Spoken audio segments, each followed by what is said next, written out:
Hey, everybody, and welcome to another Playful Humans podcast. I'm your host, Mike Montague, and my guest this week is a Fun at Work workshop facilitator. His name is Robert Manolson, and we're going to talk with him about what it's like to play for a living and why it's good for mental health.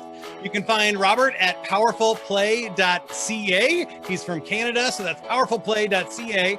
You can find Playful Humans at playfulhumans.com. We have the Playfulness Quiz and the community where we attract adults who need to rediscover and continue to discover the power of play. So join us at playfulhumans.com.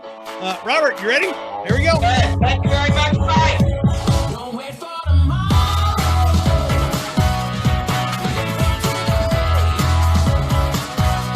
Keep chasing the sunshine.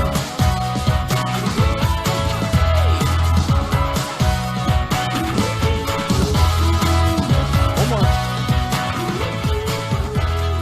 All right, Robert, thank you. And 2 points for the air drums. I appreciate that.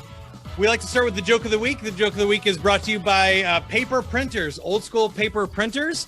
Mine is named Bob Marley because it's always jamming. Paper printers. All right. Joke of the week is, what is the strongest days of the week? The strongest days of the week. What is the strongest days of the week? The strongest days of the week.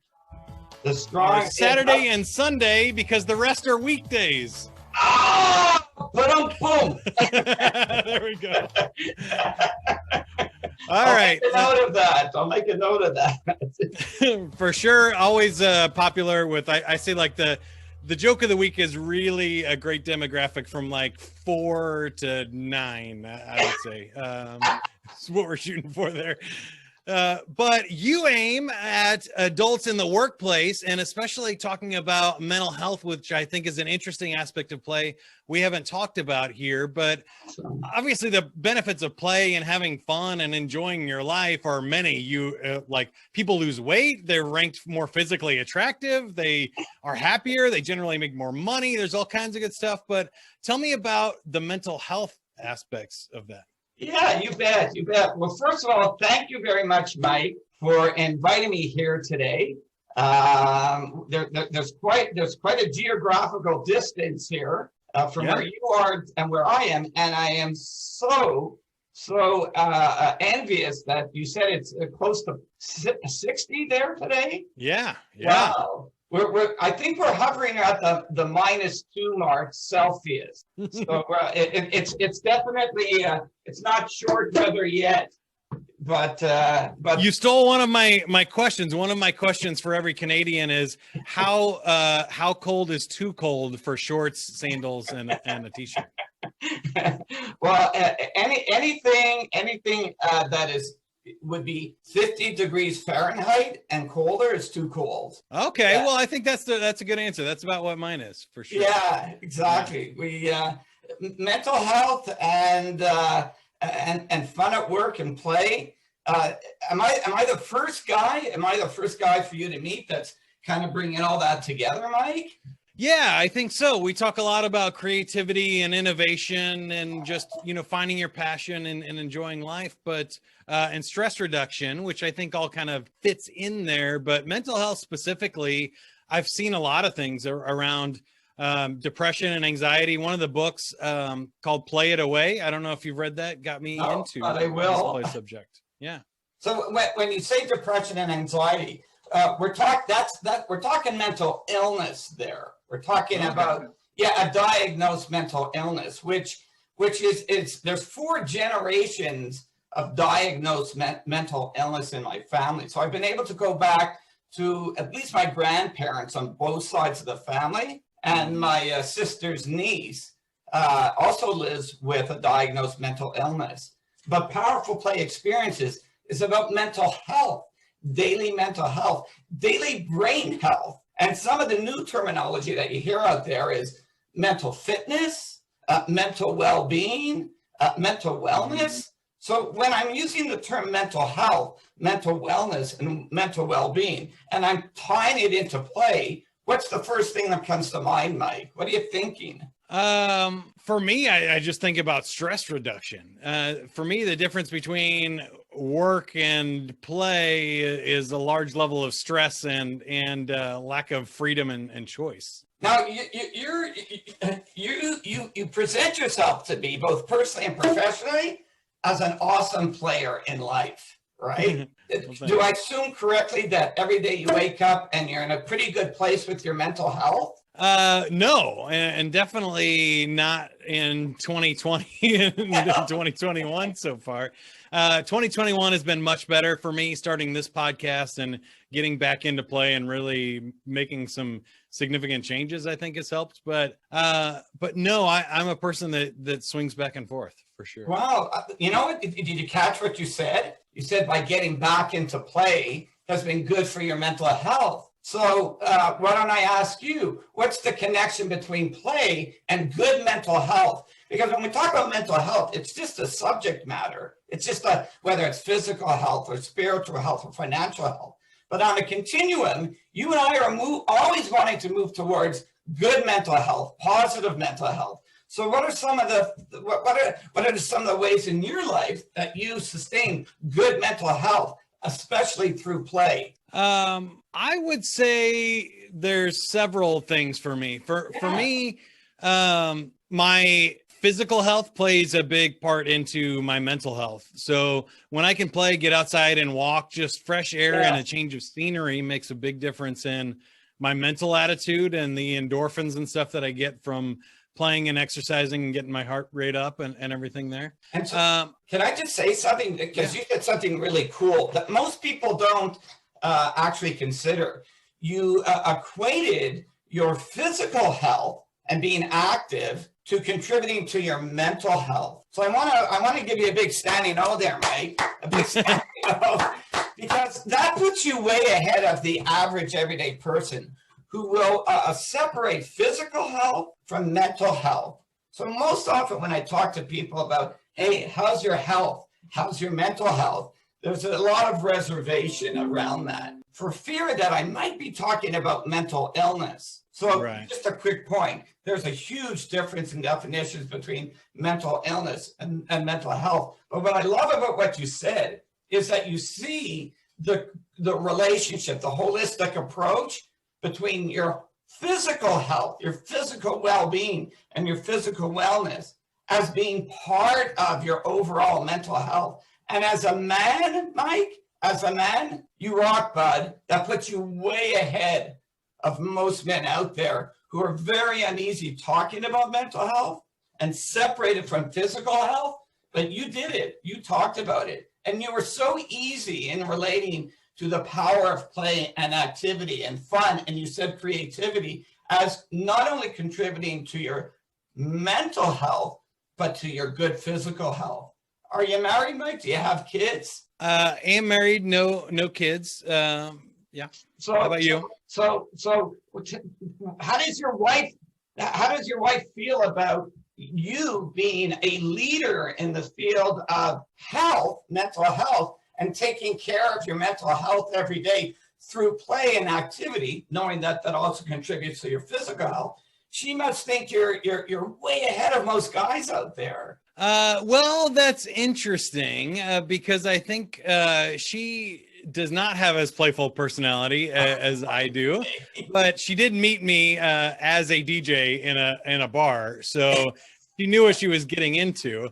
I would say that, but I think now she does understand that it's an important part of my mental health, because when I don't play, when I have the absence of play, I really get my energy drained and get stressed out and go into a spiral. And so that's interesting for us to articulate that in the sheer absence of play, just the sheer absence of play, there's a shift in our mental health, again, on that continuum from maybe not so positive to maybe moving down to maybe being less positive. So if we bring this to the world of work, this idea of positive workplace mental health for teams, powerful play, what are you sensing as the impact that it can make on workplace mental health, team mental health? Well, I think there's a lot of things. For for me, I think we could even go back again to physical health of just less absences and people needing a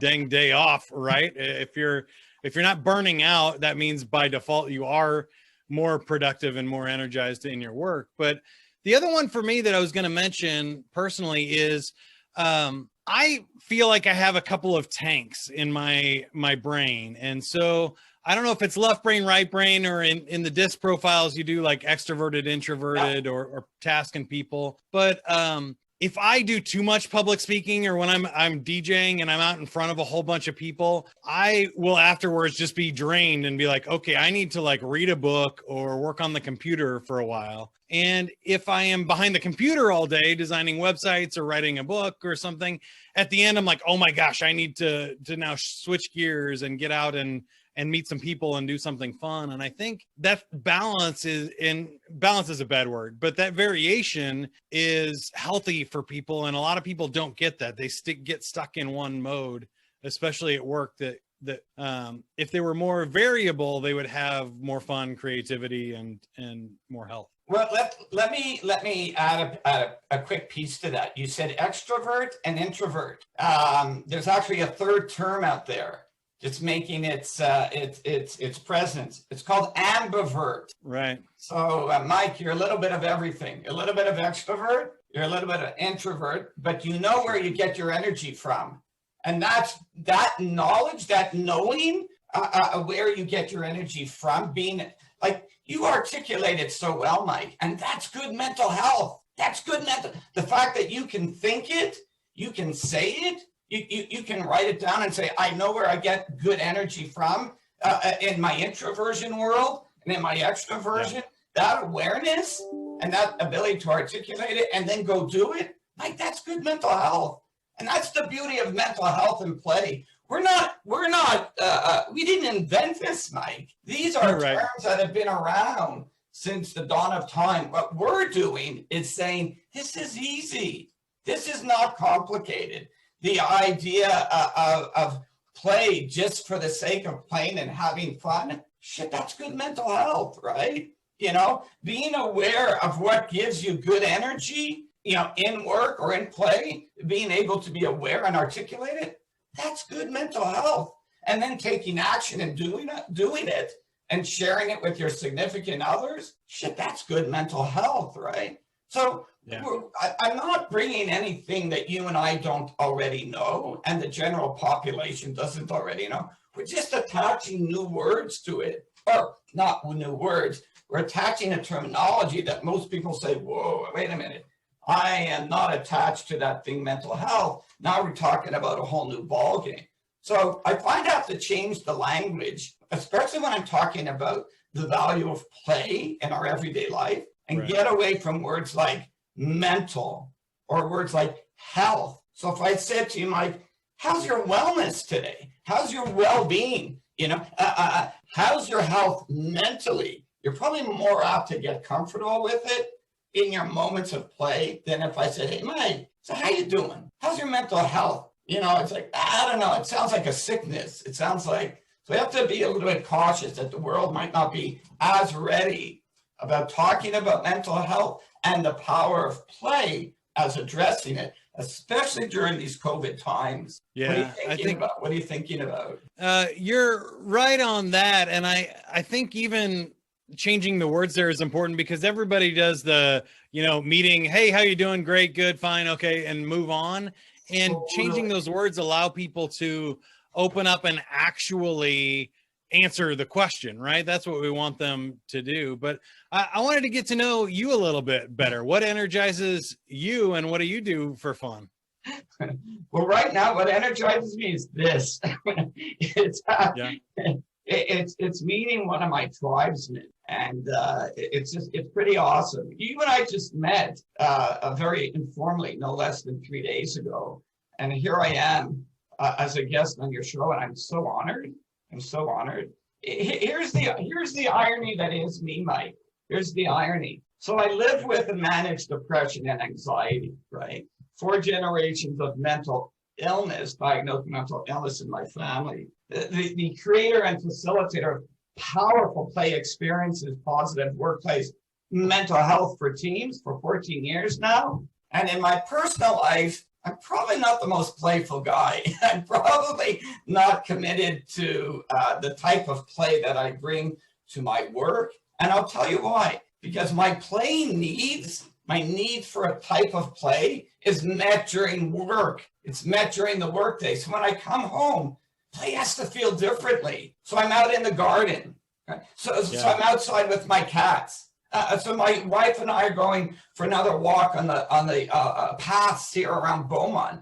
I've often been asked, Rob, it must be cool to hang around you, in your off work hours. You must be so much fun. And Mike, not so much, because I get those play needs met during the day. And what I love about you is that you're aware of that. You're aware of the value of your need for play or playfulness, not even just during your workday, but in your life. Where I want to springboard from that is, I find it somewhat odd that we're having a conversation about play. And I'll tell you why. Because I'm really fed up with people seeing play and fun as a block of time. Right. So it's interesting. You called me and said, I'll give you a block of time to ignite people's energy around play. And I thought, what does that mean? Do we schedule play? Do we schedule fun just like we schedule work? Why are you shaking your head? Yes. What do you think? I was actually going to ask you about that, because I think even at work, I have a feeling it's a completely personal answer, and maybe there's not a right answer, but like you and I, we're finding play in different places. And I found that true with a lot of play professionals and people that have fun jobs, is they don't necessarily outside of work. The ones that can't turn it off actually have more mental issues than other ones. When you think about like a Robin Williams or a Jim Carrey, right? Like those, they have even harder issues. They feel like they have to be on all the time. But I'm wondering, for the average person that you work with that is like in an office, in a cube or whatever, have you found a minimum or a maximum amount of play that people need as time? Because I know for me, I just kind of judge my own energy and what it is. And so you might have a vacation where you get a whole bunch of fun that lasts you for a little while, or you might just need a little 30-minute break during the day just to keep your battery recharged. So I equate it to like a cell phone. You got to plug it in every once in a while and recharge, right? Yes. Okay. So here's the deal. Pre-COVID, 14 years, a broad range of fields, sectors, and industries, leaders in the world of work are calling me to plan most often a team development, team building workshop for their team. Which happens, Mike, no more than once a year. It's like once a year. We're going to get the team away from work for one time, that block of time. And it astounds me that after 14 years, I'm still up against, I'm still trying to get leaders to shift that attitude that play is a culture. Play is an environmental piece that contributes to productive work, to good mental health, to happy and healthy relationships. Now, COVID is different. So now I'm getting inquiries, and they're different. The inquiries are, we need you for those short bursts, because the chronic nature of COVID and all that is taking place mentally, emotionally, physically, is creating a chronic sickness, a chronic illness. So now leaders are waking up and saying, well, I need Rob to get on Zoom with my team, not once, not twice, but if I can book them 2 to 4 times over the next month, maybe once a week for 30-minute blocks. That's what you were saying a minute ago, right? That turn on your cell phone, get wired in, get that energy back. So it's interesting how COVID is beginning to shift people's thinking about the value of play, the value of fun. But it took something like COVID-19 to shift people's awareness around the much valued idea of play and fun in our life. Are you seeing something similar or different? Because I'm I think everybody that I've been talking to has been feeling the same way, that there is now, I think COVID really was just a microscope that kind of zoomed in on everything that was already there. Yeah. And so these problems existed before, but now they become so big that people have to do things about it, that tide is changing towards paying attention to things like this and fun and mental health, and that people are not going to have good outcomes if we don't do that, right? And so it's becoming more apparent that, oh, it's not just a good idea to have a nice workplace or whatever. Like it's required for positive and sustainable workplaces, I think, is the other thing. Is sure, if you just want to burn people out and churn through them and hire some new people next year, you don't have to play at all. But if you want people to stay for a while, you might want to do that. I want to ask you a little bit. No, I will get to that, because here Right. This is a good springboard for our conversation. Can you read this? Yeah. Play is the fastest, most accessible remedy for any adult experiencing mental health challenges. For it alone frees the soul from pain, sufferings, and hardships, and thus creates space for joy, happy to step in and ignite our spirit and energy. I think that's true for sure. That's why you do what you do, Mike.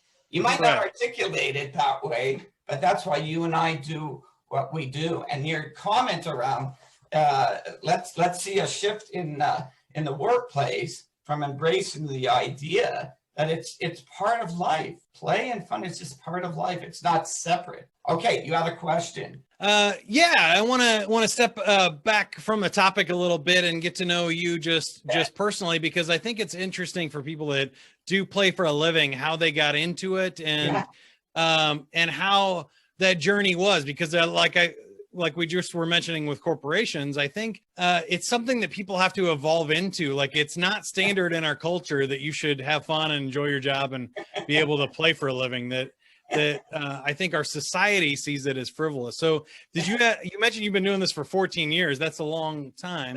That's a long time. That's a regular boring day job before that, or have you always played for a living? How did you find play and get into it? No. I live in Alberta. I live 10 minutes south of the capital city of Alberta, Edmonton. But I'm born and raised in Montreal, Quebec, Canada. I'm Jewish, and I grew up in a very, very tight little Jewish neighborhood in Montreal, where every one of the kids on the street was about the same age. And we played, Mike. We played on the street all the time, and we played in the park. We played in the schoolyard, right? We played at the swimming pool. We played at the ice rink, right? We played. And so play is not powerful play in 14 years of powerful play isn't. Well, one day I woke up and I said to myself, if I can invent a job where I don't have to work, but I can play, powerful play is just an extension or the next phase of many phases of my life where I've lived the life of play. In fact, it was so natural for me to transition from high school into college and university into the area of recreation and leisure. So I have a background in community recreation leadership, recreation, and so it was natural for me growing up in a Jewish neighborhood where I was surrounded by the idea that play is okay, right? Go play your way. It's all good. It was accepted. It was permission for play. So I just continued my life, in what we would call a career in recreation and leisure. So wherever I've been working at youth centers in Montreal, which are all about play, youth came to our youth center to get off the streets and find a safe place to play. Whether I worked here in West Edmonton Mall, I'm not sure if you know of, I think it's still the world's largest shopping mall, but I've worked in all kinds of areas where play takes place, be it the water park, Galaxyland, the ice cream. And I work in career development. I've been in the field of career development for 20 years, but I'm pretty phenomenal delivering career counseling and career planning workshops, resume writing workshops, but with play woven in. So one day I left the world of work And I said, you know what? What if I turned this passion for play and got paid for it on my own? And I joined something called the Canadian Association of Professional Speakers, the Canadian Association of Professional Speakers, better known as CAPS. And we had a chapter here at that time, CAPS Edmonton, and they prompt me up, and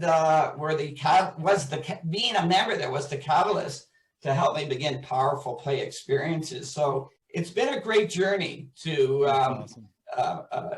Take who you are and weave it into something you call paid work. And you're great at that. You're great at that.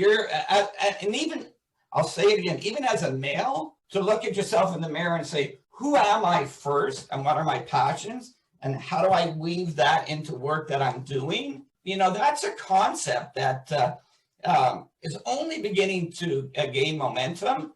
But as a man, you rock, Mike. You're doing it. Well, thanks. I appreciate that. And I credit it to my parents and my upbringing as well. We had a really fun group of kids in our neighborhood and really safe family environment that we were allowed to play and not be told to be serious or be quiet and behave ourselves. Like, we're encouraged to be creative and have fun. Yeah. So did you and I play in the same neighborhood, but we didn't know each other?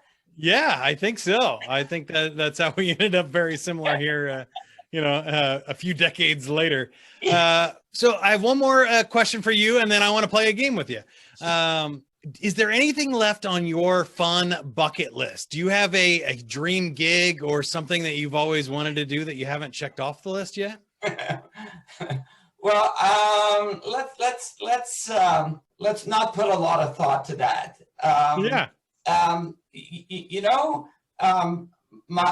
My dream gig now during COVID would have 100 people online in some form of Zoom conversation. And for 10 to 15 minutes, I get everybody to shift their energy and play and feel good about play and see the value of play as part of their daily mental health, or feel the energy and say, wow, that was good mental health during this COVID-19 period of time. That might be my dream gig. But, my wife and I were married in the Rocky Mountains.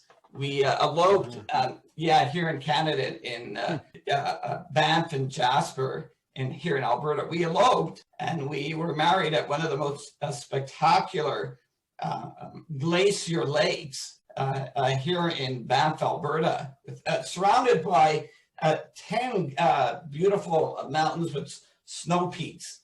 And we eloped and had a wonderful gentleman who was a park ranger at that time marry us. And he brought a friend of his who's a photographer. And a tour bus came by. And the tourists got off the bus and became our congregation in a sense.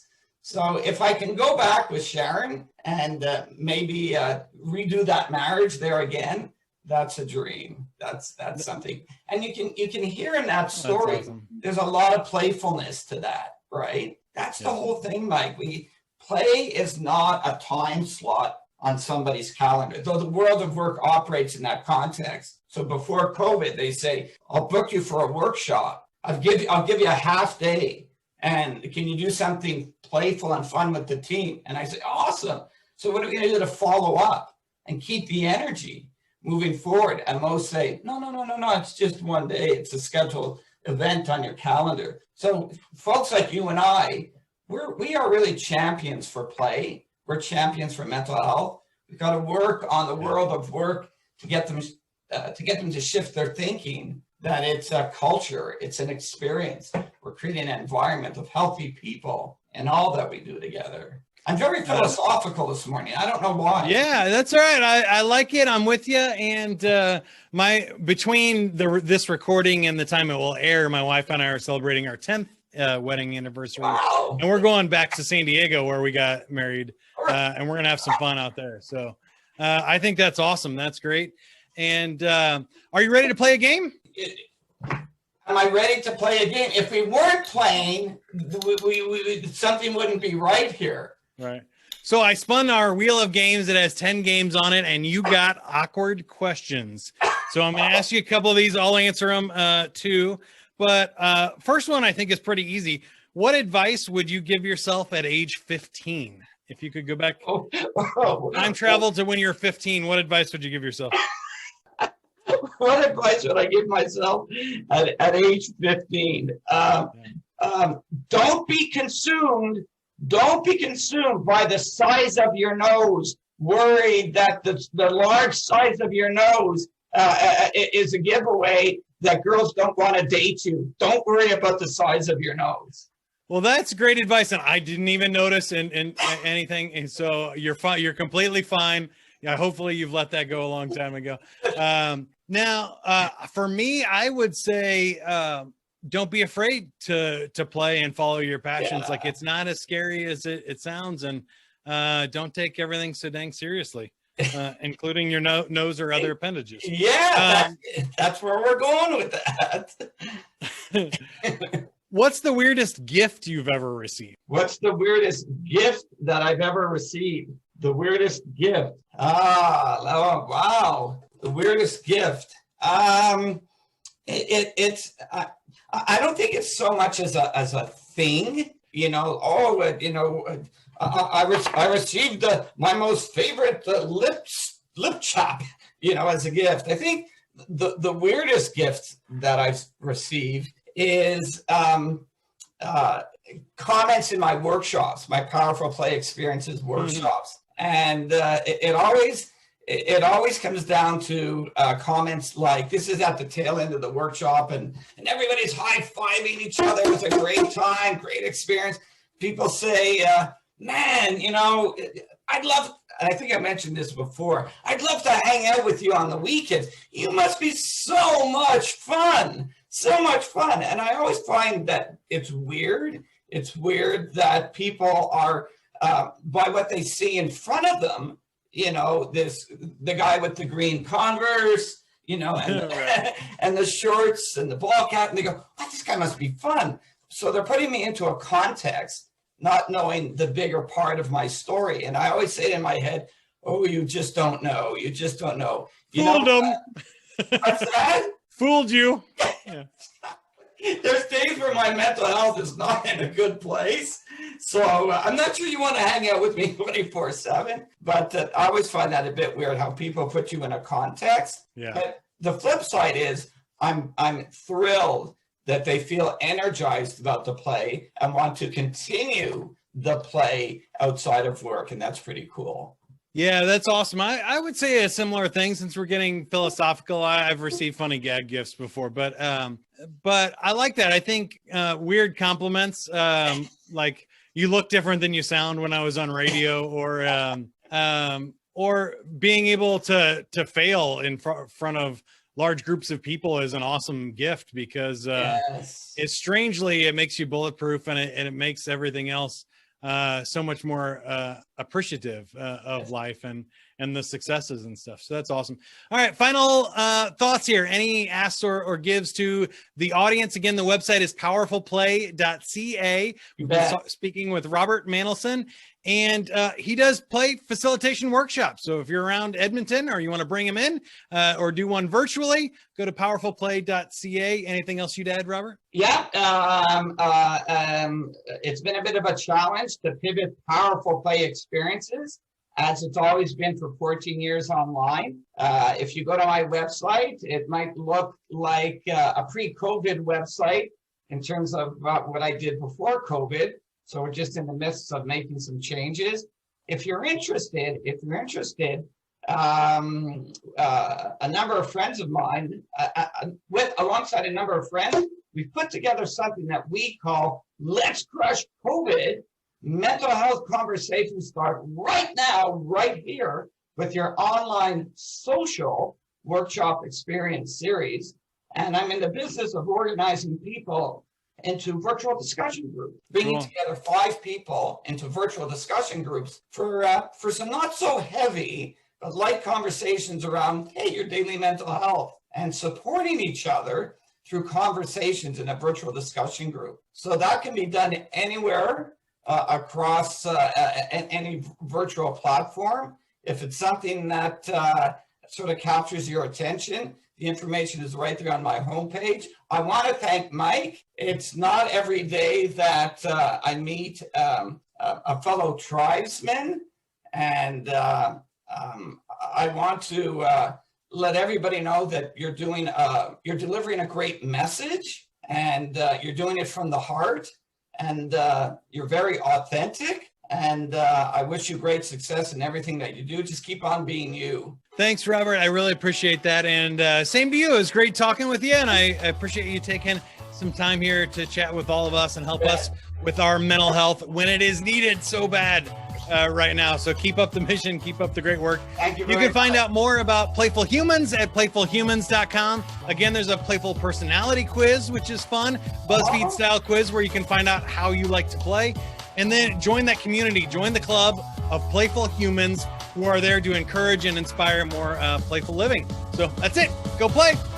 Tomorrow, live for today. Keep on chasing the sunshine and go out and play. Go play, everybody.